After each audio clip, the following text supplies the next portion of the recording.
And welcome back, everybody, to another episode of Benched with Bubba, episode 746, continuing our team-by-team previews to get you ready for the 2025 fantasy baseball season.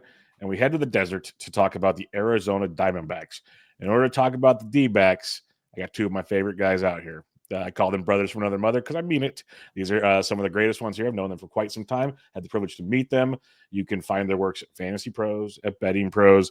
But where I know them, and most of us know them from originally, ITL in this league, everybody. These are the boys. You can find them on Twitter. Is it the Welsh? Chris Welsh, and my buddy on Twitter at Bogman Sports. Scott Bogman. How y'all doing, gentlemen? Doing great. What's up, Bubba? What's up, Doing dude? great. Ready for some baseball, man. I'm going out to Florida to see one of my friends and get a little grapefruit action league in a couple weeks, and then on to Arizona for opening day to see the 2025 World Series champion Diamondbacks open up. Of course, we all know that Corbin Burns edition has us very excited here. We are ready to go. What about you, Welshie? How are we doing?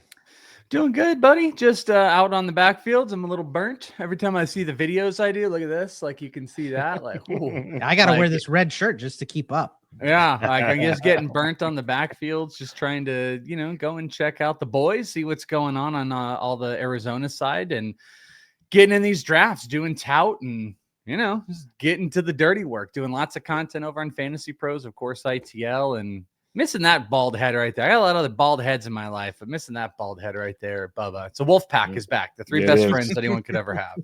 It is for an hour or so today. It's definitely back, and we'll get some more stuff going. I have a feeling in the coming days. Actually, I'll be seeing you for sure, Welsh, in a couple of weeks. That's right. Yeah, be on Fantasy Pros Fantasy Fest. Bubba and the Bloom going to be making an appearance. That'll be great.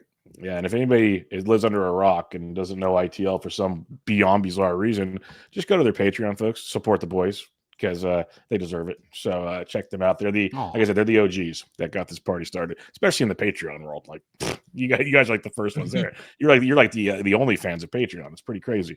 So, definitely one of the OGs. Yeah, we were talking like 11 years we've been doing ITL. Yeah. So it's like it is wild that we've been in this space still. Plenty of people have no idea who we are or anything like that, and that's all good. But like ITL to keep rolling for 11 years is pretty impressive. And that, Bubba, I mean, you were right around the same general space, maybe a few years behind or something like that. We've all been chugging along. Yes, sir. Yes, sir. So let's get the party started here. Let's talk D-backs because last time I actually got to watch a D-backs game live, I was with you lovely gentlemen, in Arizona for a World Series that didn't wasn't end a great so well. Game. No. Didn't end so well, but it was great to see you all because it allowed me to see Bogman and go see Dan Soder, and it was just a phenomenal weekend, all things considered. But we'll start with you, Welsh, and then we'll get Bogman's thoughts here. What were your thoughts on how 2024 went? Well, man, that's a loaded freaking question. It's a disappointment. I mean, the team didn't perform obviously at the level prior. Corbin Carroll's struggles, I thought, really were probably the biggest carrying card. I mean, Walker was as he does. Ketel Marte was on. There were a lot of huge positives. Jake McCarthy, I thought, took a big step. I was just talking with Frank Stanfield. We were texting about late round stuff, and he's like, "Can I ask you a Diamondback question about McCarthy? I know we'll probably talk about him." I'm like, "Yes." Get in on McCarthy. You had you had many positives, but in your face were the two biggest. The team narrative was a failure. They were not able to even come close to repeating the success. And a lot of that was centered around Corbin Carroll taking a massive step back. Luckily, he did end the season really well. It looked like, oh my God, we might have a lost cause on our hands. Like he had that big hole in the upper inside of his swing that everybody kept annihilating. There was the shoulder thing, and it's like, yo, were we wrong? And then he had this fantastic second half where, he ended up getting over 20 homers, still stole a bunch of bases, and the average kind of dipped down. So, yeah, I would say, like, if you were grading it, it was probably a C, or maybe a C plus at best for the Diamondbacks. Yet I would say the expectation from a grading scale is much higher this year with Carroll bouncing back, having a good spring, and Corbin Burns, being thrown into the fray. It really changes the dynamic of what this team should be. But C plus, and I think anything under a B plus overall score this year would be another failure. Yeah, when it comes to Corbin Carroll, we almost wanted to blame it on where in the world is Welsh and Carroll because it all went downhill after that. But it came back to life. Boggs, what were your thoughts on the season? Yeah, like Welsh said, overall in the team aspect, it was disappointing. Coming off the World Series, it was a clear World Series hangover.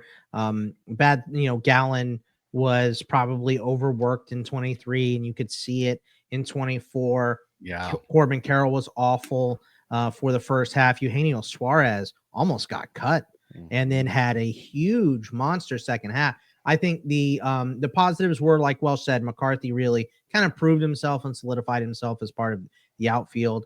And Ketel Marte had just a ridiculous season. So that was really good. Brandon Pfaadt was pretty solid. Justin Martinez closed out the year very well. So there were positives individually, but as a whole, it was a pretty bad year for the D-backs. And, narrowly missing the playoffs is not good enough when you were just in the World Series. So like Welsh said, an overall letdown, couple nice performances from individuals, but team context was pretty bad. You said something interesting too, just to say, like, if you look at it like from a fantasy perspective, 2 of the 3 biggest fantasy pieces on that team, huge failures. Ketel Marte finally kind of lived up to that, like the underlying, hitting metric expectations, and he was an MVP candidate. But Gallen was massively disappointing. Carroll was massively disappointing, and 2 to 3 on the big drop downs just made this team, have probably a lot of potential fantasy assets for this season, because I think people are down in general. Ironically, Carroll, just no discount. There's just absolutely no at all. Dude didn't even hit 240 last year, and there is 0 discount on him this year. But almost every other Diamondback, I'm trying to think off the top of my head, I think every other single one is like a deal. Gallen's a deal.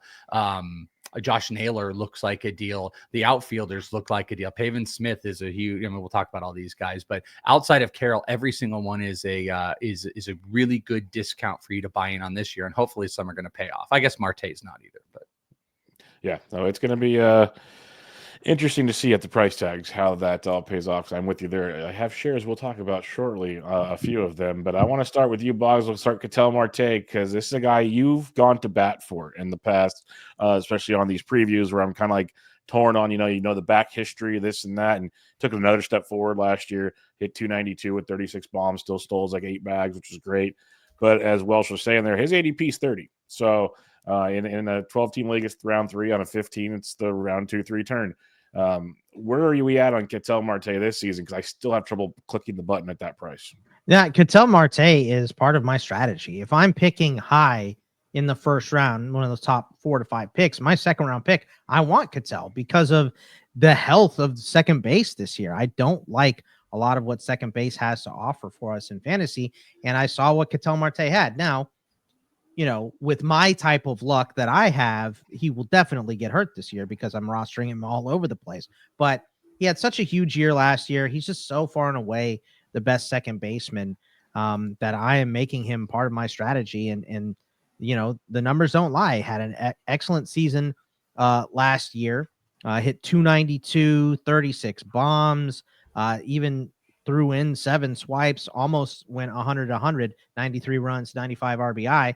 So to me, the only issue with Ketel at all is staying healthy. 136 games, missed a little stretch in the back half of the season there with, I think it was a foot injury, but came back and wasn't slow to come back either. Was great when he jumped back in. So yeah, Ketel is definitely a strategy piece that I like to have.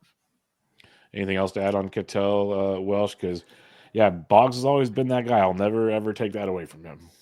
Yeah, I mean, I love Ketel. I do think it's a little tough to stomach like the ADP because, like, yes, Ketel maybe has a consistency, but I will say that I think that other core that isn't there. I mean, the reason Ketel's at the top, it's because it's like, whoa, he completely overdid expectations.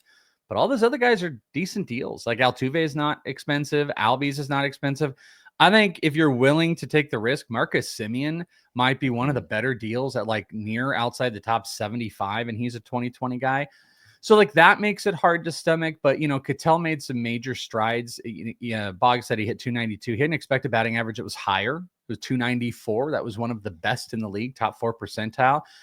He reached that by barreling more balls, hitting the ball harder consistently. That was always his thing. We always joked about as Diamondback fans. We're like, This dude, like I'm looking right now, this dude has had a 115 or higher max EV 7 straight years. He's been in the top of the league, but he has not consistently got to it because you had like 88 average X velocity, 90, 91. All of a sudden this year, switch hitter 94. too.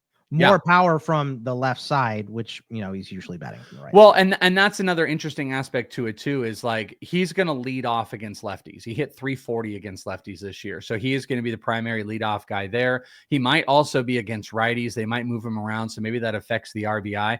I think he's safe, chalk. Like, I think where you're taking him, you're like, oh, I'm going to get 30 homers. I'm going to get 90-90. I'm going to get a good batting average. The Diamondbacks, they move, man. You know, Carroll, when he gets on base, he's scoring. McCarthy's stealing bases. These guys are scoring runs. This is how the Diamondbacks play, and that works really well for Marte. But, like, if you compare an ADP of 80 to Marcus Semien to Ketel having to take in, like, the second round, I don't know, man. Like, I might. It depends what players are around. I wouldn't say he's a smashing deal, but I do think he is safe because that hitting profile looks way better than the other guys. It is not close barrel, not close hard hit. He's hitting for high average. He doesn't have these big swings, and it's a high offensive motor going on here. So I like that, but like, am I pounding the table for Ketel? I'm not so sure. And I have, I would say second base. There's like, to me, you look at the top 7, and after that, it gets really wonky. So there might be some better deals, but it's limited. You know, you're in a 15-man league that's less than half. So I just want to get a second baseman early, and that's why I have Ketel pretty high in my rankings. Yeah, it's kind of the two philosophies. Like you're saying, you're taking one high. I'll just wait and take I'll basically almost punt the position, weirdly enough, and just take that glob at the bottom. Not saying it's the right answer by any means, but that's probably why I don't have Ketel. And to Welsh's point, I kind of seem like I'll just wait for Semien at that point if I'm going to take one early. That's why it's just hard for me to click Ketel. There's nothing against him. I also drafted the back end of the first round, it feels like. So I don't have a lot of chances to draft Ketel Marte these days, which also fluctuates there. A player I have had chances to draft, and he is my second most rostered first-round pick. It's either Kyle Tucker or Corbin Carroll. That's who I keep drafting if I have a first-round option, essentially, if I'm pick 5 or beyond. That's where we're going in this draft. And Corbin Carroll's ADP is 8.5 over the last couple of weeks on the NFBC Welsh. So, like you said, the spring, he's already got 2 homers and 2 steals. Dude's just mashing. What are we thinking this year? Yeah, I mean, I'm comfortable to be back. If you want to go with what are we thinking, you could start by looking at where some of the projections are. ATC, our friend Ariel, 257 average, 23 homers, 39 stolen bases. So you're close into a 25-40 season. That alone is going to put you in like a first round projectable place. He ended last year. It's funny because it looks like the projections mirror the second half. He was 17 homers, 17 stolen bases, and 258 average. I really do truly think that Corbin Carroll can hit for higher average. I think he was pressing. Something that annoyed me last year. And maybe it worked. Maybe at the end of the day, we have to look at it as working. But he kept saying, like, I got to hit through this. I got to hit through this. That was his thing. Everyone's like, what's up with the shoulder? What's this? I did a show, like a 20-minute show where we looked at just the hitting zone charts. And you could look, and it's like, look, it's the inside. He cannot hit anything in inside. And everyone was hitting him inside. And then they would hit him with some breaking pitch, and he couldn't do anything with it. I think he's a super smart, analytical hitter. I think he's learned from that. I think the spring is a really good sign. There was an off season of health, able to revamp. He is one of the fastest, most aggressive base stealers in baseball. The 2024 version of who he was as a hitter, I'm not sure was representative because he hit like 213 and 230 something versus righties and lefties. In his rookie year, he was 280 across the board on both. Like, he did this in the minors. He can hit lefties. So I think you might get back to some higher batting average. I think he has more upside there. I think he's stealing 40 bases. I think he's hitting 20 homers. I think he's a first round pick. And, you know, runs are a funny thing to look at in fantasy sometimes, but like Bogman and I were talking about how maybe more valuable a guy like Steven Kwan is, even though he doesn't put up, big counting stats when you can get elite runs. Corbin Carroll is one of those guys that it's like, yeah, maybe the RBIs aren't there, but you might get 2 elite categories and 4 that are well above average in play. So if you get 25, 40, 100 plus runs, and even like a 270 average, 70 RBIs, I mean, that's a first round talent. I'm very much in on Corbin being a first round pick. I'd love to pair him. I mean, it's gone now. You probably know this, Bubba, but like there was this very early stage in like NFBC and stuff where you could like go Carroll and Julio. And that was like really cool. That's kind of gone. But the funny thing is Julio has been the separator. He's going way further back. Carroll is getting pushed. I think you said like 8. He's being pushed inside the top 10 where he was sitting around 12, 13, something like that. So I think people are a buy back in on it. And I'm the resident Corbin Carroll homer. So I do believe that second half was a great sign. This spring is a great sign. And I think he's going to get right back into that rookie of the year fold. Yep, no convincing needed here. What about you, Boggs? Anything to add to the Corbin Carroll love fest? I mean, listen, we all agreed that it was a down year for Corbin Carroll, and he was 5th in the league in runs. He had 121 runs. The final stat line is still very good. Yeah. How many guys, that would be a fun thing to do. How many guys have hit 230 and been in the top 5 runs? Of runs? Yeah, it's actually just 100 runs. Who has hit 230 and had 100 runs scored? I can't imagine that list is massively long. Yeah, right. So we say that, and I think Steve Gilbert just put out a good article on Corbin Carroll making mechanical adjustments. He's pointing the bat a little bit higher to pull it through the zone a little bit faster. He had 1 spring homer in his career going into this year, and he already has 2, and he hit a grand slam yesterday. So, maybe there's a little bit more pop in that bat. Maybe that's to get to that zone that Welsh was mentioning that he wasn't able to get to last season. So I think, like Welsh said, Corbin Carroll is an extremely smart, analytical player.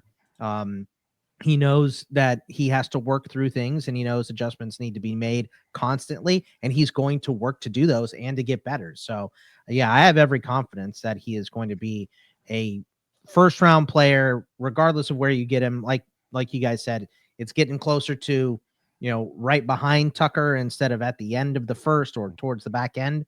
Now that he's made these adjustments, we're seeing this payoff in spring. So yeah, I mean, I think the helium is just going to continue to rise the better the spring gets for him. And something to watch for too. I didn't realize this must have just popped up, but Baseball Savant, I love all the stuff you can track on Baseball Savant for better, for worse, and what it actually helps you with and what it doesn't. But I really dove into bat tracking last year a whole bunch. We're looking at swing length and speed and stuff like that. And I just noticed they put 2023 bat tracking data, and I don't remember there being 2023 bat tracking data. They came out with, it's only the second half, but they have it now. Okay, but see, so I love that, because one of the things I talked about last year was like, oh my gosh, when we could start looking at year-over-year data to see where we'll know what it's actually worth. Yeah, well, check this out. And I know this may seem minuscule, but from 23 to 24, his swing got longer. Corbin Carroll's swing got longer from the end of 2023 through the whole season of 2024, where he was under 7 and in 2023, and he was closer to league averages past year. So something to look for is if that swing length gets shorter again by bringing the bat up and having a shorter path. He is already an above average bat speed average in the league is 71.5. He was 73.7 last year. So that quick swing and a shorter path is going to probably equate to really good results. I would bet he knows that. And I would bet he also saw that his swing got longer, even if it's 0.02, that's still enough. If you go from 6.8 to 7, that's noticeable enough that if he gets that path shorter, it could really equate to good results for a guy like this who does barrel up the ball. So a lot of stuff on Corbin Carroll, but it's kind of deserved. We're all still big buyers. Yep, no doubt about it. New Diamondback, Christian Walker out of town. Josh Naylor slots on in there, coming off a career season in Cleveland. And it's interesting. There's some people that are still like, oh, he's worth every penny at ADP 101 right now. There's other people saying, well, Cleveland great for lefty power, Arizona not so much. They're bringing all these kind of what ifs in here. Bogman, where are you at on Josh Naylor? Yeah, I have him, I think, 1 spot below ECR at first base. I think I have him at 8. His ECR is 7. Still a very good player, right? And I don't think that it's going to, maybe the power comes down a touch, but 31 bombs and 108 RBI. The lineup context is still great. I'd like to see the average come up just a little bit. I'd also, like to see him be a little more svelte than he is. But I'm excited about Josh Naylor. I am going to miss Christian Walker because I love the defensive side as well. But for fantasy, I don't think you're getting too big of a step back for Josh Naylor. I think he's going to be fine. There's going to be plenty of opportunities for to drive in runs with Marte and Carroll ahead of him. I think the lineup behind him is going to be decently solid as well. So I I guess I do wonder a little bit about moving from the AL to the NL and adjusting to new pitchers. And is he going to start slow? I guess that would be my question. Is he going to have, a little bit of a slow start out the gate? But I think he'll find his rhythm. He seems to really like Arizona. And I am, if we had to get rid of Walker, I am excited to bring in a guy like Naylor. I think he's going to be pretty good. Yeah, I've always been a Naylor fan. I've had trouble with that ADP. Nothing against a Naylor, but Welsh, what are your thoughts on Naylor? What do you not like about the ADP at like 100? I guess it's where I'm looking at other players in that range that I'm more like interested in drafting. Vinny's like 20 spots Well, lower, not even Goldie, first base 60. per se. Like I might be getting like an SP2 or like there's other things where I'm focused in that range. So I haven't been like jumping to get Naylor. And you got Vinny P, not really a Costas guy as much as others. And there's like good, like I love Jake Berger. There's a couple good deals at first. Yeah, that's where I'm kind of at. That's kind of where I'm at on because trust me, I have pounded the drum. You can like do Bubba, Naylor, or BD Intric, whatever on Twitter, and you'll see posts from years ago. I've been all in on Josh Naylor for quite some time. But Welsh, thoughts? Yeah, I mean, I don't know. I don't think I have a this is one of those things. Bogman and I were talking about this the other day, or maybe it was me and Joe, where it's like we might have different like thought processes, but we get to the same result at the end. Right. Where I think I agree partially, Bubba. I actually don't disagree. I don't think the ADP is an issue, but I also like the people that are around. I don't find myself taking Naylor because of the people around. So we kind of end in the same path on that spot. Yep. I do think, you can look at like a potential power suppression of Arizona, the home run factor.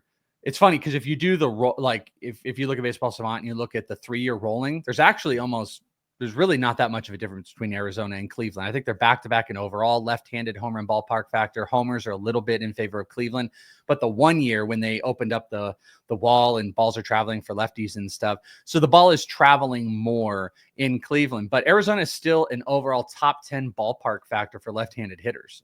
They're number 9 over this last year.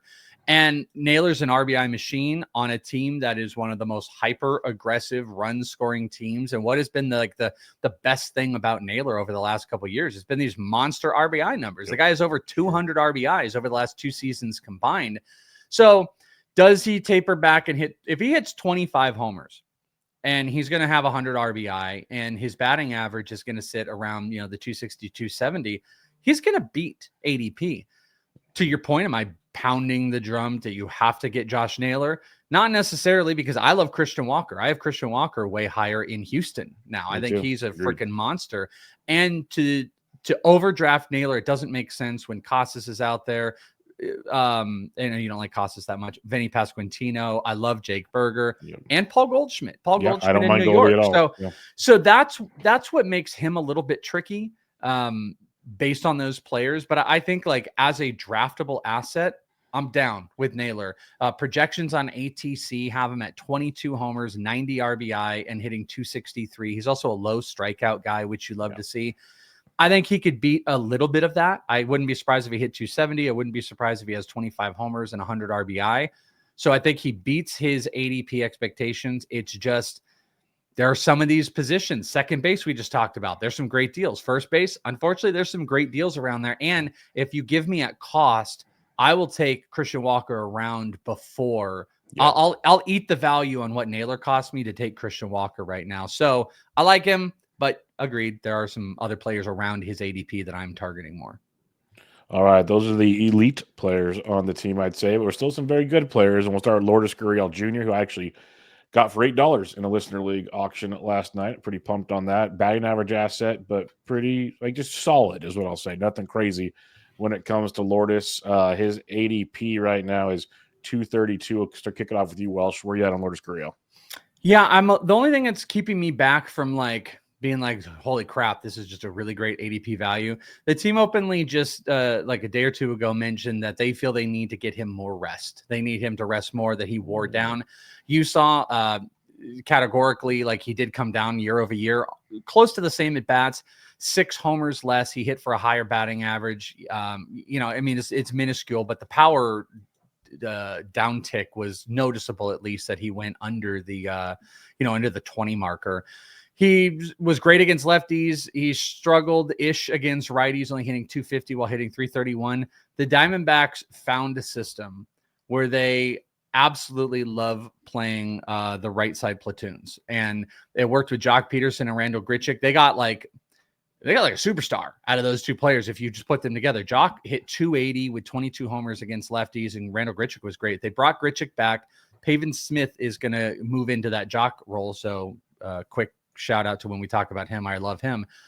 But I also think that they might do something similar with Lourdes. I don't know if he'll jump into platoons and he'll go into DHs. I think he might just sit a few more games. And I think McCarthy has locked himself into a lot of roles, and they got guys like Pavin and Grichuk, not DHs that aren't going to play. So blah, blah, blah. I say all of that stuff to say, like, outside the top 200, if Lourdes is hitting 3 again, it's great. He's going to hit 20 homers. He's going to put up some good RBIs. If you go and look here on ATC side, they've got him at 17 homers, 72 RBIs, and a 270 batting average. It's hard to find really good batting average for middle of the order guys outside the top 200. So I think he's like a really cool fourth, fifth outfielder that you can get in a prime hitting spot with the Diamondbacks. But I'm a tad concerned that maybe he plays a few less games, because I really do think the Diamondbacks might implement more of these platoony situations. And they've got a few of those guys. And like, I'm not right about this at all, but I did say once they signed that deal with Perdomo, look out for Lawler to play in the outfield. They didn't say a word about it. They just said like, hey, when he's ready to play, he'll play. I still think that could be maybe him getting time in the outfield, and then he would join some of those platoons as well. So yeah, I'd say I'm a little over lukewarm on drafting Lourdes Gurriel. Good deal, but I don't think it's like a league winner. 1 second, please. All right, Bobby, what are your thoughts on Lourdes Gurriel Jr.? Yeah, I think the one thing I'll say is maybe he gets a little more time at DH. Maybe that's what resting is. But I do think that even if he gets more rest, he played 133 last year. So I think that's probably 130 is probably the line that you're looking at. Gurriel's just a super high floor guy. You know exactly what you're getting from him. You're getting decent runs, decent batting average late. I think the power could tick up a little bit. You just never know with that. So, 20 homers, 70, and a decent batting average. These 4 or 5 categories that you can get late in your league. Bubba, the Bubba and Bloom online championship that I did the other night for 4.5 hours, by the way, was yep, $6 I got Lourdes for super late. Got cheaper than I did. Good, just a great deal on a high floor guy. So I just think if you have taken risks, this is the exact guy that you want because the floor is so high. Like him and like Alec Burleson, like just take those two and get 20 homers, good batting average, some runs and RBI. I will agree with you.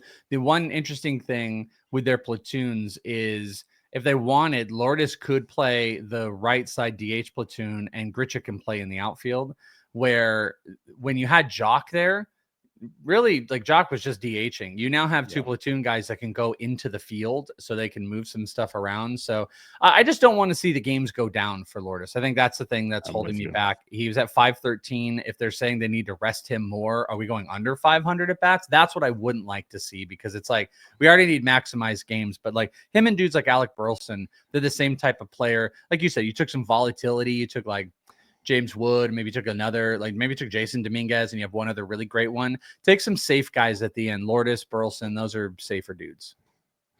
Awesome. Yeah, no, I agree. And that'd be the only thing that would bug me is the at bats, but maybe like Bogman was also saying that means he slides in for some DH once in a while or this or that and hopefully keeps him fresh. So the floor is what I love in a 15 and 12s. I haven't drafted him once. In 15s, I'm like, okay, I love the floor. Let's go to Eugenio Suarez, the guy you mentioned at the start of the show. Jordan Lawler was basically just rehabbing his ankle to take third base in DFA Eugenio at one point in time. Then he turns on the second half from the gods. Life is good. ADP sitting around 162, which is about 40 picks different than Chapman. They're usually buddies in ADP world, which is fun. Boggs, where we at in Suarez bouncing back? His projections pretty much still have him doing his thing. Yeah, I mean, hopefully he can pick up where he left off. That's what you want. Hit 307 in the second half. 20 of his 30 bombs were in the second half. He just caught fire in that second half and went absolutely nuclear. So hopefully we can get that. But I think what we've seen from Suarez in his career is exactly what you should expect. Is I have no idea. You know what I mean? Like he could come out like gangbusters, but he's unbelievably streaky. He gets in these bad down ticks and then really hot streaks. So much better in a daily league where you can move him in and out of your lineup, obviously. So I mean, that's where I'm at. I have him currently. He is my 14th third baseman. His ECR is at 14. And I'm not like, I have a couple guys on the Diamondbacks higher that I'm clearly a homer for. Not a lot, though. I think I have Naylor one spot below. I have Suarez right in line. I have Carroll right in line. I think more my homerness probably shows up a little bit more on the pitching side. But yeah, I think that Suarez is a good option at third base. And I'm not as down on third base as I am second base, but it's not great after you get through, kind of that mid-range, like everybody gets a starter. Your CI is not usually coming from first or from third. It's probably coming from first. So, yeah, I think Suarez is a good late third option. Yeah, that's kind of where I'm at. I'm not forcing the hand on Eugenio, but if he falls and it fits the build, I'm zero problems with it at all. Anything to add to that, Welsh? Yeah, I would just say the only thing I'd add is you mentioned Chapman. I would prefer Chapman over Suarez, even with ADP different. Because what's the difference between them right now in ADP? The other night is around 40, but it's funny because this is where auctions are fun. They almost go at the same price still in auctions. Yeah.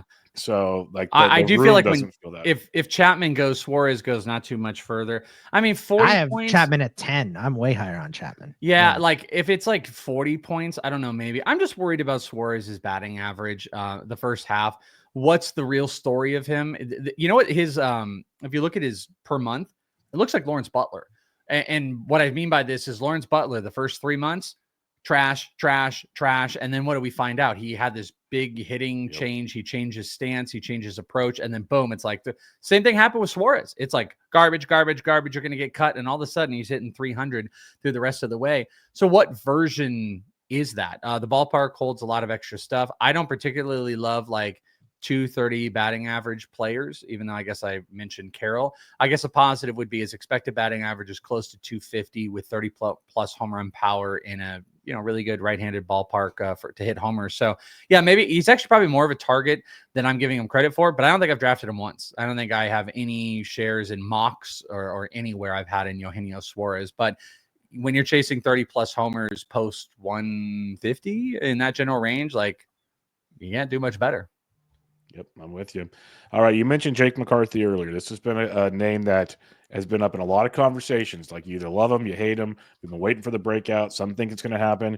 You kind of hinted at you think it's going to happen this year, Welsh. Jake McCarthy's ADP is 232. We know he runs like crazy, hits for average too. So where are you at on Jake McCarthy this year? Yeah. Okay. So I guess I'd preface it to say, like, I'm not sure that I'm like, hey, the breakout is going to happen, but it's more along the lines of like, how valuable is 10 homers and 30 stolen bases with a bunch of runs and a good batting average? I think that's actually pretty valuable. And that's where I think McCarthy can be. His profile is really interesting. He started in 2023, but he started to be like, I'm not going to be the guy that's swinging for the fences and trying to barrel up. He took that route of like, I'm going to shorten the path. I'm going to hit across the body. I'm going to just make contact, because what do you see? You see garbagey barrel percentage, some of the worst hard hit in baseball. But what came with it? He doesn't strike out anymore. He's not a 15% strikeout rate, trying to walk a little bit more. His expected batting average is supportive of where he hit last year. He hit 265 expected, 285 real. He is a monster on the base paths, top 2 percentile of the league in sprint speed. And the guy is going to steal at every opportunity. And then the last thing would be, all right, so what are your opportunities this year? I think Alec is a great defensive outfielder, but so is McCarthy. I don't think Alec is going to take him off the field enough. I think what McCarthy has also done, and this is what I was telling Frank about, you get a lot of these split issues. Well, guess what? McCarthy hits over 280 against both righties and lefties. So he is less of an issue in having to take out in those platoon situations. So good defense, runs, makes a lot of contact, doesn't strike out. That's bad at bats. I think he's going to get more at bats this year. And I think what that's going to do is that is going to equate to over 500 plate appearances. And I think you're going to get a 10-30 season out of him. Looking over on ATC for perspective, they're a little bit lower. Ariel is 8 homers, 28 stolen bases, but a 260 average. I just think That is wildly, wildly valuable, especially when people are like, hey, don't chase stolen bases anymore. You can get them late. It's because of Jake McCarthy. You can post 200, you can get 30 stolen bases with a good average, and you can get some runs. Jake McCarthy, man. So I don't think he's going to become like a 20 homer, 40 stolen base guy, but I think he's going to go 10, 30 again. And I think that is being undervalued. If he hits 10 home runs, that's like a big plus. So Yeah. Boggs, anything else for Jake McCarthy? I mean, I think that what Welsh said sums it up pretty well with him. The only thing that you need to worry about with McCarthy at all is like a really slow start.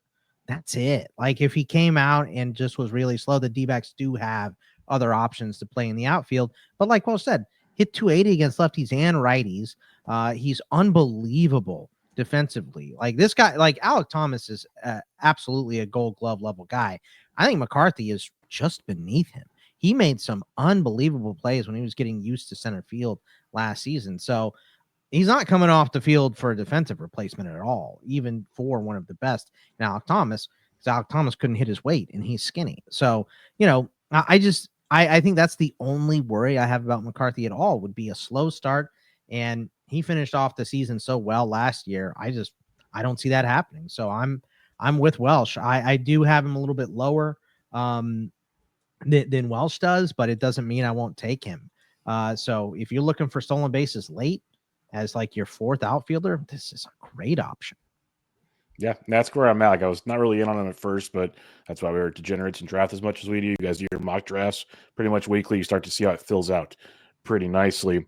All right, Pavin Smith, a guy I absolutely love at his price tag this year. It's actually started to creep up, weirdly enough, but I love the power. I know there's a platoon situation, but at his price, I'm not too worried.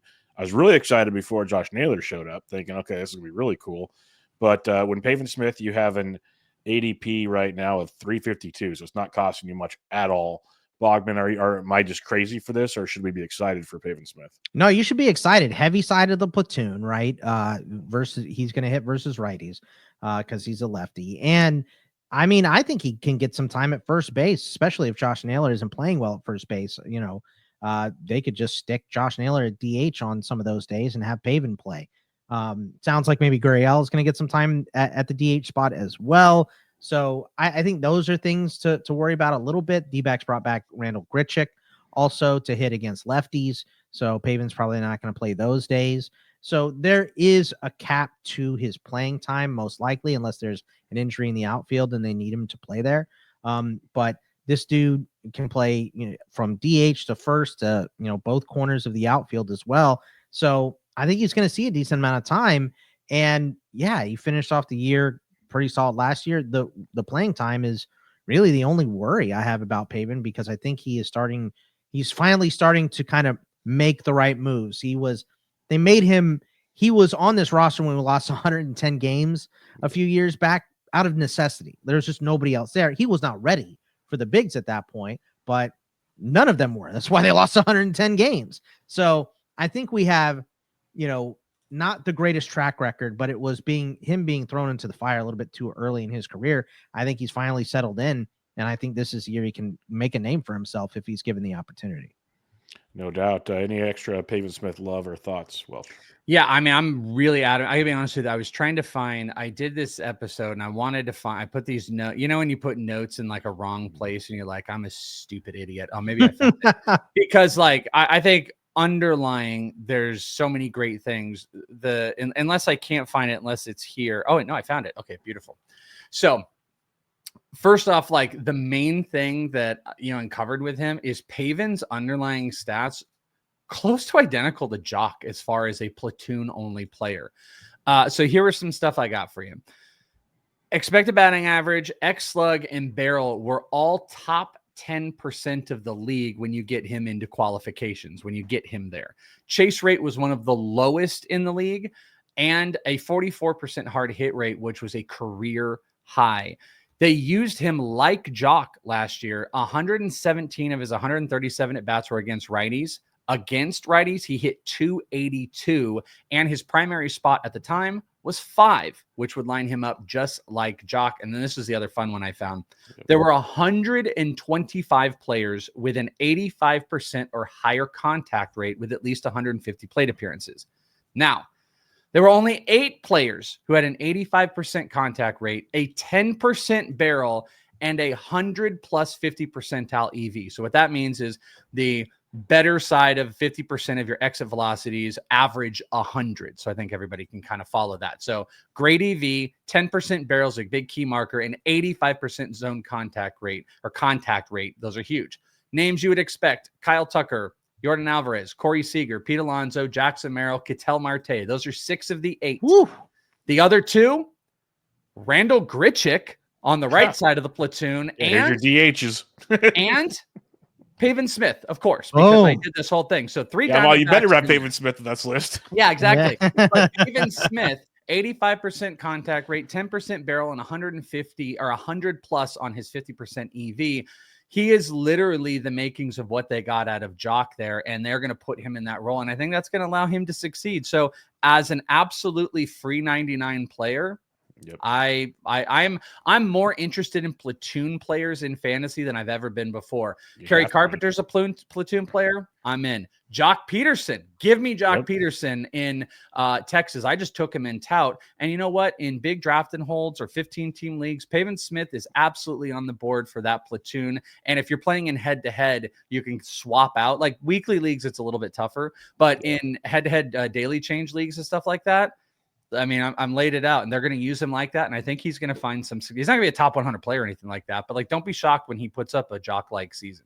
Got him for $1 in your auction. I was about to say I've seen him go for $1 or reserve rounds in those listener leagues, which is absolutely glorious. Glad I found that note. I wrote that note in a sleeper. That's a great note, dude. Yeah. That's a nugget, folks. That's a nugget. And contrary to Jock and Carry Bombs, is Pavin's going a lot later than the 2, so which makes it even more enticing. A lot later. All right, a couple more hitters here before we head to the mound. Gabriel Moreno, catcher, obviously defensively good. Can't stay healthy the whole season. Hits for average. I really don't know what to expect because we haven't seen it. Welsh, I'll give you the floor here. ADP's around 185. Yeah, I don't have a lot of shares of Gabby. I'd love to have Gabby. I think he's awesome. I love his ability to make some contact, but it's like it's little for nothing. I mean, last 3 years, what does he have? A combined 13 homers, doesn't steal a bunch. He's just not out there quite enough. I mean, Adrian Del Castillo looks like a better offensive option long term, but he's the guy. They love Gabby so much, and the prospects of Gabby hitting 3 for a team and playing every day, like I could see him having like a Wilson Contreras like type of career and season.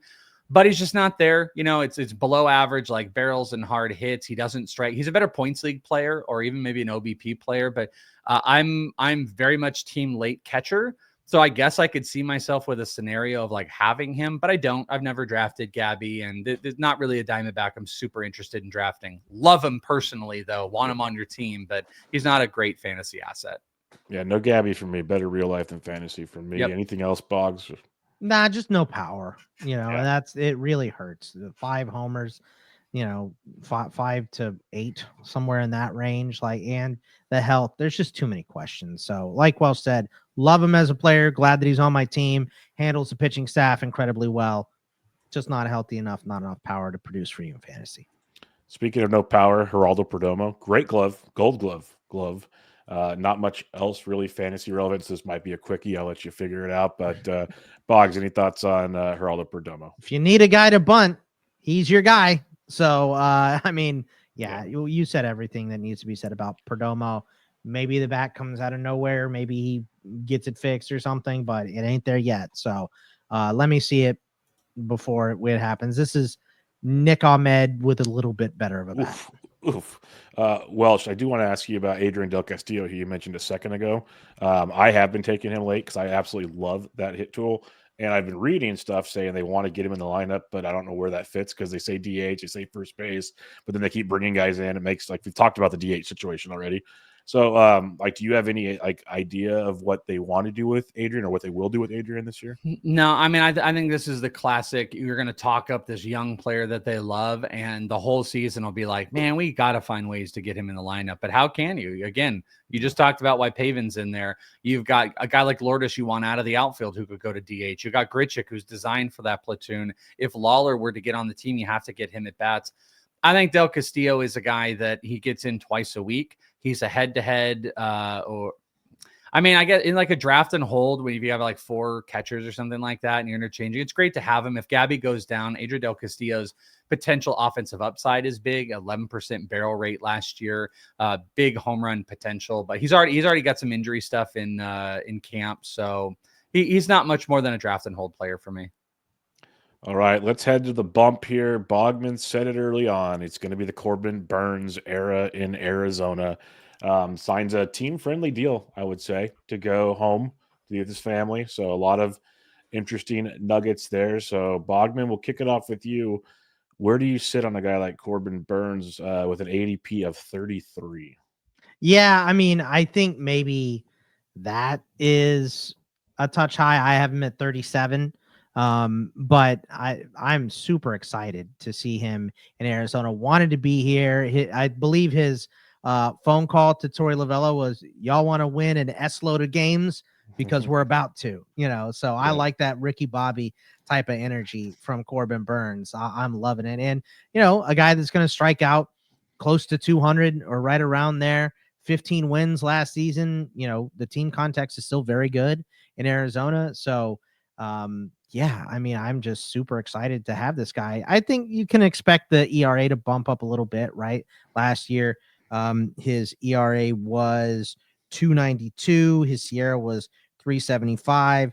I think we have him around, for most places, ATC has him 3.55 to 3.33. Steamer's got him in 3.69. So I think 3.5 is probably closer to what we're going to get from him. But yeah, I'm excited to see him. And, for everything we said about the hitters adjusting to a new league, the hitters have to adjust to the pitchers. So it might be a nice hot start for Burnes as well.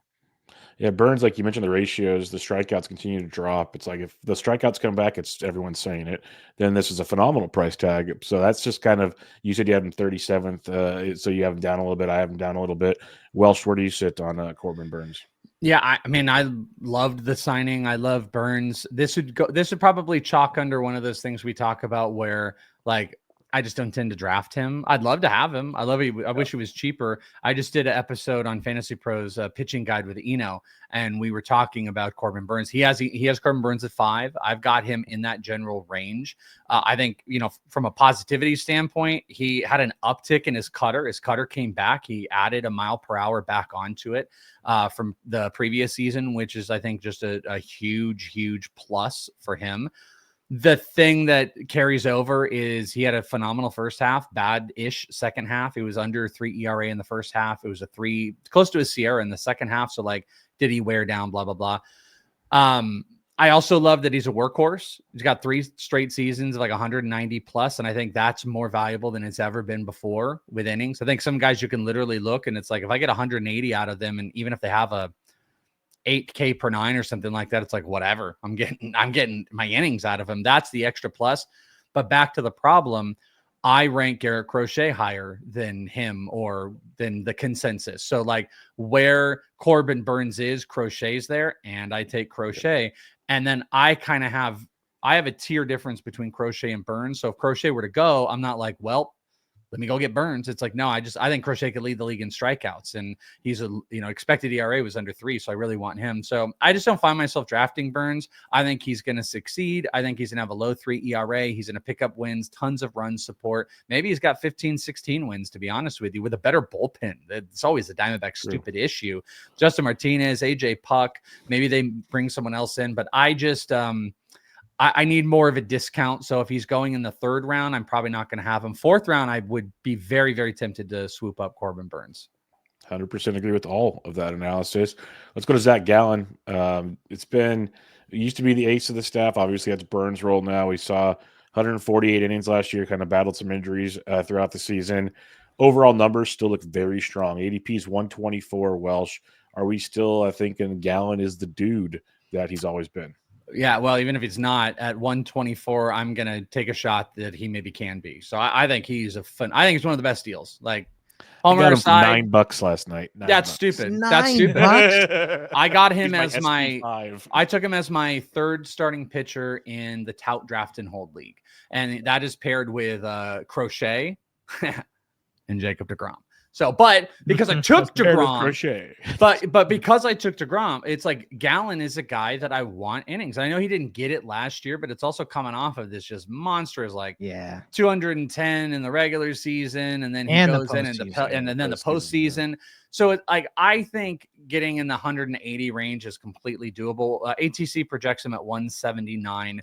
The stuff is still there, and I think coming off of just that crazy workload season, we're going to get kind of back to basics. He threw that knuckle curve a lot more because he knows he can throw it for strikes. And when he didn't have his fastball, I think that was kind of his like gimme, but I think you're going to get more changeups. I wouldn't be surprised that the slider upticks a little bit this year. Again, lots of great run support. Maybe he's pushed down in matchups now that Burns is going to be the top dog. And you also, just as a side note, you're going into like contract time where he can become a free agent, and that plays a role in it as well. But I'm going to play the bounce back on Zach Gallen. He is projected, really, if you compare him to Corbin Burns, they're pretty close projection numbers. They're within like a quarter of an ERA between each other, but it's still like 3.78. I think Zach Gallen is one of the best deals for a workhorse type pitcher who has the potential to be a top 15 SP in fantasy. So yeah, of all the guys here, like I'd love to have Corbin. I'd love to have Cattell. I'd love to have Burns. The costs are a bit prohibitive based on where I'm at. Can I have Gallen on every team? Absolutely. And I'll take him on every team because he's no longer SP1 or 2. He's SP3 or 4 at his cost. So I think he's a killer value. Yeah, I'm with you. I have a few shares, like I said. Boggs, are you feeling the same here? Yeah, I mean, I'm the reason why Welsh won't have him in every league because I'm in some leagues with Welsh, and I feel the same way. I'm actually surprisingly not the highest ranker on him. Our boy Pizapia is the highest ranker on him, has him at 15 among starting pitchers. I think I have him. His ECR right now is 34. I'm at 25. I paid $16 for him in the auction the other day, so I did not get him. Yeah, apparently $9 for Bubba, 16 for me. But yeah, I think everything Welsh said is exactly correct. And this is a dude with an ace mentality and a perfectionist and all of that. And I think he played more than he should have last year, for being honest. I think he had a little bit of that arm fatigue. We saw in his velocity early in the season. I think he probably should have been shut down for a little bit longer. They shut him down right before the All-Star break, just a little bit to get his arm strength back for the second half. I think this offseason is going to do wonders for him. Obviously, unfortunately for us, him not having to put any extra innings in the postseason on his arm is going to help as well. And I think he, like Welsh said, is one of the better deals going right now. So I am all over the bounce back for Zach Gallen this year. All righty. A pitcher that had 2 really strong seasons that only made 13 starts last year is one Merrill Kelly. Merrill Kelly is now coming in with an ADP of around 290. So he's not costing you much, but I have not taken that chance yet. Bogman, where do we sit on Merrill Kelly? Yeah, I think Merrill Kelly is, he came over from Korea. He's a little bit older already, 35. I do think you have to worry after only 13 starts and 73 2/3. Yeah, I think I'm a little bit less inclined to take Merrill Kelly, but if he's around, he could be an innings eater. He could be one of those guys to make a bunch of starts, but at his age, I don't know. If I can get him for cheap, great. But if I can't, I'll leave him out there. And I'm, Welsh and I are Merrill Kelly stands. He went to the same high school as us. Our high school. So yeah, we love Merrill Kelly. But for fantasy, I don't think I can sit here and recommend that he's one of your picks. If you can get him late for $1, go for it. Sad thing about that, though, is we did not go at the same time because we were already graduated. Way later. I know. Yeah. Bad. Mark Andrews, too. Yeah, I think Merrill is at best a streamer. I think that's the spot for it. If he has a nice run, like if he is healthy and the Diamondbacks are clicking, and then you got this run where you're like, oh, look, they're playing like, the Marlins and they're playing the Rockies in Arizona. And then, it's like a good stretch. Like I'll pick him up and I'll rock him for some starts, but I don't think he's a draft target right now. Health is a big issue. The results haven't, they haven't really been there. His expected ERA, by the way, was almost a full run higher than his actual ERA, closer to 5. So I would stick him in the streaming market. Fair enough. All right, a pitcher that I absolutely love. I know the Welsh loves him. Pretty sure Bogman loves him as well. And that's one Brandon Fott, who did the things we needed to see last year. Got up to 181 innings. Strikeouts were still there. Home runs dipped a bit. Walks dipped a bit. All the good things.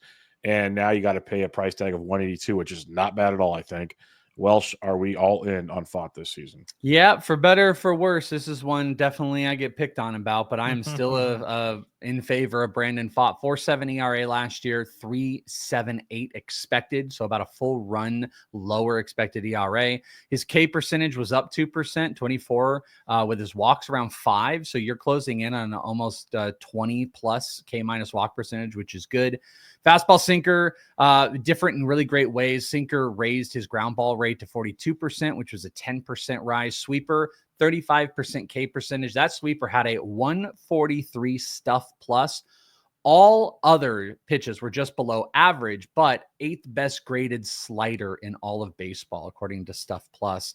The second half is where he just got blown up, man. He 3.97 ERA in the first, 5.93 ERA in the second half, which is crazy. And it is all about stamina for him, because this was a wild little note.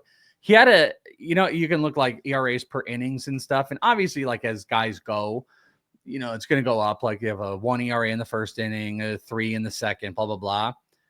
Brandon Fott had an 8 ERA in the 5th inning going on. So when he gets, why that kills us clearly is like, we need you to be good-ish in the 5th to get us a damn win. And he is getting blown out in the 5th inning. So you hope with just time and repetition and the pitch mix working that as long as that is fixed, I truly think like if you could just get deeper into games, it's the old like Blake Snell, Lazar, like just go deeper into games. That's going to be the big fix. I think he has the stuff with that sweeper and the sinker to be a dominant pitcher, and he's going to return value. But if you start to see the 5th inning blowing up again, then we're going to get more repeats. But yes, I am a Brandon Fott truther. Awesome. What about you, Boggs? Are you in the same boat? Because I'm with Welsh on this. Yeah, I mean, I have him at 45. His ECR is 52, so I'm a little bit higher on him. It's just, the strikeouts are great. It's really about repetitions, like Welsh said, and kind of establishing your game plan and all that. Going into his second full season here with the team, I think this is where you want to see these big adjustments made, and I think for him, it's probably going to go one way or the other, right? It's either going to be, wow, he's a great deal, or meh, put him back into the glob with the rest of these guys, you know what I mean? And move him down. So I think it's one way or the other, but he's got a lot of talent. I think I'd bank on him. I bank on it being more favorable, which makes me excited about this team as, your number 3-4 guy here in this rotation. I think, especially at the beginning of the year, I think that's going to really help him get a nice start. You mentioned 4 guys. I'm going to group these last 3 together because it's a polarizing group based on people, what they really want to see and what might happen. So I'm going to start with you, Bogman. We got Erod, we have Jomo, and we have Ryan Nelson. Nelson might be the best of the 3, but he might also be the odd man out. So how do you approach this for fantasy? Yeah, it's tough. Like, I'm just going to bank that Ryan Nelson is going to get this job at some point, right? I think he's the best one. You're paying Erod. Dude cannot stay on the field. So that has been unfortunate. But with him and Merrill kind of being questionable in terms of what they can do in innings, it might be both of these guys, both him and Montgomery to see the field more. I'm hoping we can get rid of Montgomery. He does not want to be in Arizona. We don't want him. But that should have happened already. So maybe an injury in spring training gets him on the move somewhere. We'll see. But I think Ryan Nelson is the best. I think he showed it last year out of this group. And I think, baseball is a meritocracy, not to the extent that other sports are because of the contracts and all that stuff. And you give some guys a longer leash. But at some point, you just have to say, well, this is our best player at this position, and we have to play him. And I think Ryan Nelson will get that eventually. Yeah, I'm taking him in draft and holds. It's a tough and fab for now, but draft and holds for sure. Welsh, where you at on this trio? Yeah, I think a team like I think it's the Marlins are like almost 30 million under this really crucial number. And I'm just throwing this out here. Like if they have to get like 30 million on the payroll, or they are going to suffer some severe like fines due to the collective bargaining and the rev share, they should go and trade for Jordan Montgomery because he's got like a $23 million or $22 million, and the Diamondbacks should give him a prospect and let them take on the money, and that would help them avoid, because Montgomery's not going to be here. The Diamondbacks are holding. I think he gets traded before camp ends. There's a bad relationship there, but also they're not going to do a 6-man rotation. And if you trade Montgomery, you still have Ryan Nelson kind of fitting that long relief role for a little bit, because I do believe it will be, if Eduardo is healthy, it will be Eduardo. That'll be the guy. And Ryan Nelson will be a second half player. The thing is Kelly and Eduardo don't stay healthy. So that's why Ryan Nelson is the best pitcher of this group. I think he's a really great gamble, but I think Eduardo is going to be the guy. And I think Montgomery is going to get moved. And I would love for them to really truthfully take Montgomery in a prospect, trade it off to a team, and get some more bullpen help. I know we'll probably talk about them next, but I would say Ryan Nelson is your draft and hold stash. If Merrill Kelly or Eduardo get hurt, Ryan Nelson would be a great guy to start the streaming process on, but there's some really interesting K numbers in his that he could be a very viable number 5.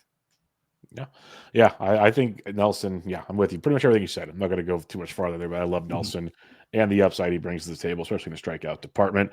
Plus, NFBC still has him wearing an Oregon Ducks hat, which is hilarious. Let's talk bullpen here. You have AJ Puck, who came over, was very good in the setup role / get his chances. Justin Martinez, like you said at the beginning of the show, he did his thing once in a while too. Right now, Martinez is going as the preferred option with an ADP of, where the heck did he just go? Of 179, AJ Puck 243. Welsh, how would you approach this? So I don't know if I don't have like a good insight to it. I think a lot of people are telling us it's going to be Justin Martinez. My personal feeling is it's going to be AJ Puck. I will tell you, I do think the Diamondbacks will implore AJ Puck will be the fireman, they like to say, and if they're playing the Dodgers and you've got, Mookie and Ohtani coming up at the start of an inning in the 8th inning, they're going to bring in AJ Puck. He'll be the high leverage guy. You'll bring in Justin Martinez in the 9th inning to shut out games where they're going against the bottom of an order. But I also think there's going to be opportunities where AJ Puck, if all things considered, if there's not one of those high leverage situations they're worried about, I think AJ Puck will be saved for the 9th. I kind of think he's going to be the guy. I do think they'll both get opportunities. I think at the end of the day, AJ Puck is going to have more, but I also think it doesn't provide clarity, because what everyone wants is I'm taking Justin Martinez and he's the guy, or, hey, look, I'm super smart and I'm taking AJ Puck and he's the guy. I think you're going to get Justin Martinez have 12 saves, and I think AJ Puck is going to have 20, and there might be 4 from Kevin Ginkel. Ginkel's another one that they're throwing out there. And this is also not saying that they don't go and trade for somebody. Finnegan could have been an option, but he re-signed with the Nationals. But it doesn't mean that, this team doesn't go out and look for another guy that gets thrown into the rotation. But I don't think Justin Martinez is just, until they tell us, by the way, Martinez is the guy. Great, you can throw 100, but he also can be pretty inconsistent. AJ Puck has a long storied history, was a great reliever. I think he would be primed to be that guy, but him being in that leveragey fireman role is what will lose him some opportunities. So none of them are going to be defined. I just don't think Martinez is deserved of being this crazy high end guy. You know what I mean? Take him in the 150s because he's going to be the guy. What about you, Boggs? Yeah, I mean, we just heard Torey Lovullo talk about this yesterday, and he said, I don't know. He said it's great. It's spring. That's helpful, Torey. It's spring training. What he said at the beginning was, I'm just going to let them compete during spring training, and whoever pitches the best is going to earn the role. So, and they're all scoreless so far in spring training, which is great. It's between Puck, Martinez, and he has Ginkel in there as well. I don't think it's out of the realm of possibility, like Welsh said, for them to add someone else during the season as well, I think is on the table. So, also, I don't think it's out of the realm of possibility that Justin Martinez is the 7th inning guy. Ginkel goes 8, and then they throw AJ Puck in as the 9th guy. And by the way, Ginkel and Puck could both play the fireman in different situations for righty-lefty matchups. So just throwing that out there, that I don't think Martinez could be as far off as maybe being kicked out of the top 2. That's not out of the realm of possibility. It's not, but this is what I'll say, and this is just how I would do it if I was Torey.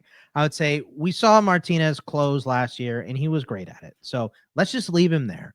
And Puck is the best pitcher of this group. Let's have him come in when we need him, whenever. and Ginkel is pretty good in that role as well. So for me, if I know that Martinez has that mentality to do the ninth and close it out, let's keep him in there and let's throw Puck more and when we need him. So that's how I would do it. That's how I kind of think the season will start. But if Martinez gives up a bunch of runs in spring, it's not going to be him. He will be dropped down to that 7th inning role, like Welsh mentioned. So spring training is really going to determine all of it. So if you're spending, be careful. I would say don't overpay for any one of these guys in draft capital or in your auctions right now, because Torrey doesn't even know who it's going to be. I'd say the last thing I want to say is, like, of the 3 speculative save players in my world, AJ Puck is in the top 3. These are guys that do not have closer roles. To me, it's AJ Puck, it's Jason Adam, and it's Lucas Urseg. Carlos Estevez kind of ruined Urseg a little bit. If I'm drafting relievers that do not have defined roles, Adams, Puck, and Urseg are my top 3 options that I want to have, that I think that can get a decent amount of saves or can fully take over jobs right now. And I think that's maybe, even if you take Martinez, you should look at Puck in that way as well. Yeah, no, I'm with you. Like with Martinez, I don't mind him. He feels like Camilo Duvall, electric stuff, walks the farm. Better attitude for sure. That's not a high bar to clear, but he's got that. But I love Puck also. Like Martinez, I think I'm kind of on more Bog side of this one, but I love Puck, I think, as much as Welsh does, if that makes sense. Because I think Puck's the best pitcher. Yeah. And I think he would be best in that role out of all of them. But I keep saying draft Puck in like all 12s and deeper. So I think you're going to get 10 plus saves. You have a chance to get 5 plus wins, maybe closer to, like, he's going to get tons of strikeouts and ratios. Like, they're going to use him a ton. And that's where I think he still has tremendous value. Where, some people, if they're down at the token closer, they just ignore him. Don't ignore AJ Puck, is what we're all trying to say, I think. All right, 2 more questions. First to you, Welsh. What prospects should we be looking at for an impact this season?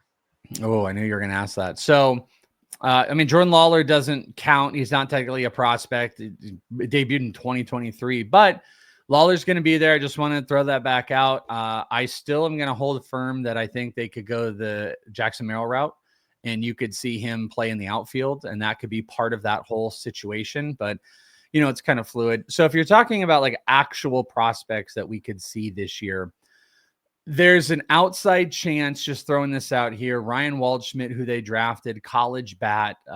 If they suffered a lot of injuries in the outfield, I think that could be an option, because if you look internally, they have a lot of younger guys. Slade Caldwell, Drew Jones, these guys are not ready for the majors.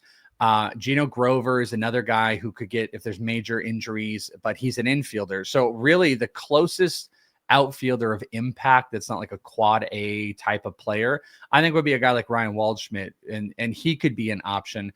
But I will say to you, I don't think there's an impact prospect that you're going to be like kicking the doors over. There's a couple pitching guys, Yumin Lin.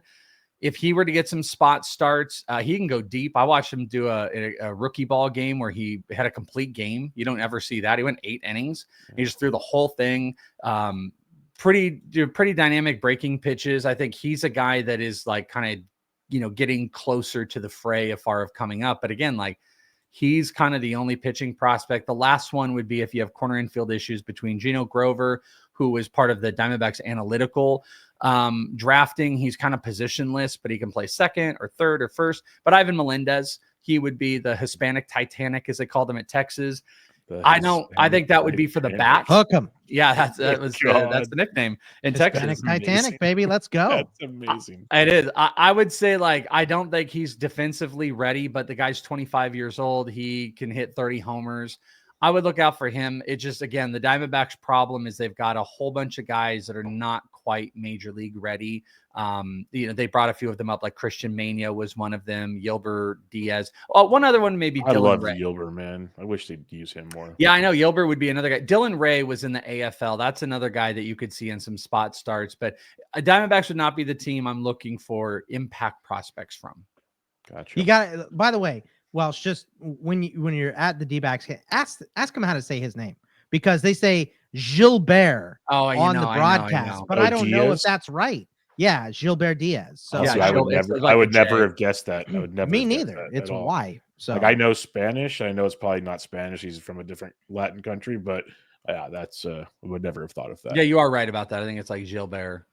Yeah, well, just ask him. Just get clarity because I don't know. that Sometimes they my like to bald- put my a little bald extra buddy's spice on dumb. some of these names, these Yeah. announcers. So I don't know. But yeah, I mean, Welsh is going to give you all the info on prospects. Obviously, Oh, I I don't know. have I much know. to That's add why I there. was gonna tee you up for the next question. It was no disrespect. It'd be like, No. if we're doing fantasy football, we're talking defense, we're going to Boggs. It's just That's the way right. this world works. So final question, Bogman, start with you. What are your expectations for 2025? Realistic expectations. Yeah, realistic For 2025. I mean, I you always have can't- to say that because it's biases on this show. Realistic expectations. That's true, but I think I do think that this team is in a World Series window. Now, I don't think they can win the division. I think the Dodgers have that wrapped up with all the money they spent and all the talent that's on that team. You can't expect them to win the division, but to be the best wild card team should be the expectation, and to be in a group of 4 to 6 teams that can win the World Series. I think that is what this team is right now. So anything short of that is a failure in my opinion. So, for a small market team or a smaller market team like the D-backs to have as much talent as they have and to have this window open, that should be the expectation. So I think a playoff run deep into the playoffs is what you should realistically say. No, I don't disagree. What about you, Welsh? Yeah, I mean, I think, the expectation as a Diamondback fan would be to get back to the World Series. I think you want to see them be at the top of the division. I don't think third is reasonable. I think they need to be second behind the Dodgers. They need to be better than the Padres. Padres team that's going to be fielding like Jason Hayward and Tercer Ornelas in the outfield. Like, they've got to be able to be above competition on that. And they're one of the higher spending teams in baseball. That's the other thing that's weird about the Diamondbacks. Spending over $200 million on their payroll. They're very, very aggressive. So I think from an expectation standpoint is they're not willing to fall behind. They're aggressive in whatever the trade market is needed. They keep pace. They don't need starting pitchers, so you can be hyper focused, and they've got to make a playoff run and really bounce backs as well. Like, you want to see Marte be 90% of what he was, but you want to see Burns be 90% of what he was last year, but you want to see Zach Allen and Corbin Carroll. And I would tell you, from a selfishy like fantasy standpoint, I think like if Corbin Carroll has another bad year, like that's gonna reverberate across the team. So like from a very individual standpoint, I think Gallen and Carroll both need to have bounce backs for this team to meet any of those expectations. Kind of circling back to the top of the episode where it was like, what was the disappointment from last year? The thoughts, it was like, well, Carroll and Gallen at the top, they were table setters, and that team did not make the playoff because they both struggled. And because of their aggression, some of the guys that Welsh mentioned, and potentially Jordan Lawler as well, might be starting for other teams by the end of the year if, the D-backs need to make a move. So just because they're blocked in Arizona doesn't mean they're blocked from playing. Yeah. Yeah, we'll see. Like you said, every one of us thinks the Dodgers win it all, but doing these team previews, the wild card race is going to be phenomenal. Yes. There are some really, really good teams, at least in the East and the West, and you could probably throw a couple in the Central, honestly. Like, it's going to be a battle for those. Yeah, Pirates are going to be better with the pitching staff they've got. Interesting. Yeah, I completely agree. Reds will be better. I think Reds are a playoff team. So I agree. It's going to be some fun baseball. Let the Dodgers go. Get ready for their whatevers. But we'll figure out the rest. Before we head out, boys, remind everybody where they can find you. Twitter, ITL, the work. Start with you, Boggs. Yeah, at Bogman Sports on the Twitter. I'm doing a lot of fantasy football content now. Also, baseball stuff over at ITL. My boy CK and I are doing a War Room podcast talking about the NFL draft, going through the prospects by position. We got up to offensive linemen this week, and we have the whole offensive side done. So you can check that out. The Dynasty podcast over at Fantasy Pros with myself and Pat Fitzmaurice and Ryan Wormley as well. We just went over each position there. And of course, all the mock drafts, we're up to mock draft 7.0. We just did an ESPN head-to-head points league this week. So lots of baseball coverage over in this league as well. What about you, Welsh? At Is It the Welsh? Obviously, all the ITL stuff. Been a little hiatus on Prospect One, but we're about to do the Prospect One P1 ADPs, which is going to kick back into everything. And part of the hiatuses that happen sometimes too is like everything I'm doing at Fantasy Pros. There's a lot going on there. We're doing, I think we had 5 episodes this week that we put out. We got our Fantasy Fest coming up. Just go and check it out. YouTube.com/FantasyProsMLB. Also, Fantasy Pros MLB on wherever you listen to podcasts. Pizza Pia, myself, Bubba comes on, Rico, Bogman. We got the whole crew on there. Really great videos if you like some of the video production. We had an insane series this week where I interview Eno, Pizza Pia interviews Pollock, and then Rico gets both of them in an ADP battle of pitching episodes. So you want to digest some pitching, listen to all 3 of those episodes and with different hosts talking to them, and then make sure you're tuned in. Like I said, Bubba and Bloom. By the way, Ryan Bloomfield, Baseball Writer of the Year, just announced while we were recording on FSWA, Writer of the Year. Congratulations to Bloomfield. Bloomfield and Bubba will be on Fantasy Fest. March 12th, Wednesday, March 12th, 3 p.m. Eastern to 7 p.m. Eastern. We've got Lance Brozdowski. We've got Eric Cross. We've got you boys. We got Frank and Chris Towers. We got a huge, huge crew. So hopefully people want to come and check it out.